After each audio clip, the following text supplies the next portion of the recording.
अभी आज महत्वपूर्ण बजट पे चर्चा हो रही थी जिनमें आपका भूमि विभाग का मामला था, और मैंने उस पर कहा भी कि आज अगर आप अंचल को दुरुस्त नहीं करते हैं तो हर एक घर में भाइयों के मध्य आज एक द्वंद्व चल रहा है।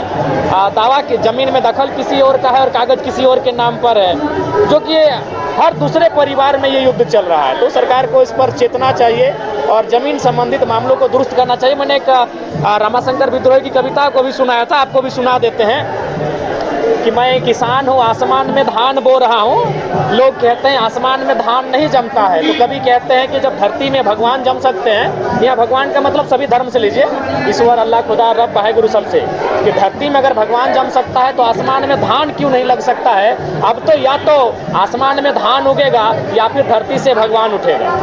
तो मैंने उस कविता को इसलिए कोट किया कि मैं ये बताना चाहता था कि आज देखिए, ईश्वर, अल्लाह या रब कहिए, ये मान्यता है कि चांद, सूरज, पृथ्वी, तारों को उसने बनाया है, और आज वो मंदिर, मस्जिद, चर्च, गुरुद्वारा के नाम पर लाखों लाख एकड़ जमीन में भगवान स्थापित हो चुके हैं। जब भगवान के लिए जमीन इंपॉर्टेंट है तो एक आम इंसान, एक मिडिल क्लास फैमिली के लिए जमीन का कितना इंपॉर्टेंस हो सकता है। मैं ये तर्क देने का प्रयास कर रहा था। इसीलिए मैंने कहा कि जितना भी आपका जो सीओ अंचल कार्यालय है, जहाँ जो समस्याएं हैं जमीन को लेकर, ऑनलाइन होने के बाद रसीद में, उन समस्याओं को दुरुस्त किया जाए। मैंने ये कहा जीएम लैंड, अभी भारतमाला प्रोजेक्ट को आप अध्ययन कीजिए, वो भारतमाला प्रोजेक्ट आपको बहुत कुछ कहेगा।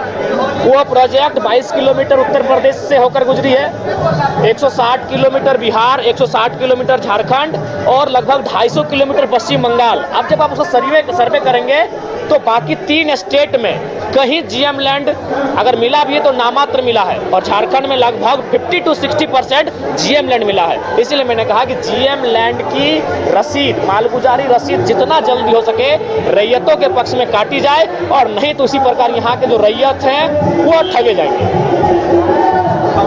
समारोह में आप शामिल हो रहे हैं? नहीं, हम घर निकलेंगे।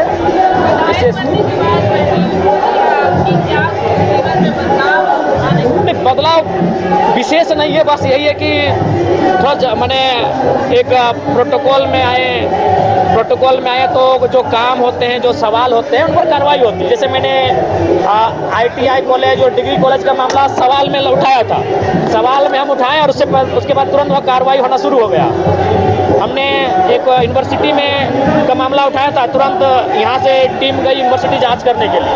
हमने धनबाद का मामला उठाया था, यहाँ से टीम जांच करने गई। तो ये है कि आपके शब्दों की अब गरिमा है, आपके जो शब्द हैं विधानसभा के भीतर सवालों के माध्यम से उनकी गरिमा है, उस पर जांच हो रही है, उस पर काम हो रहा है।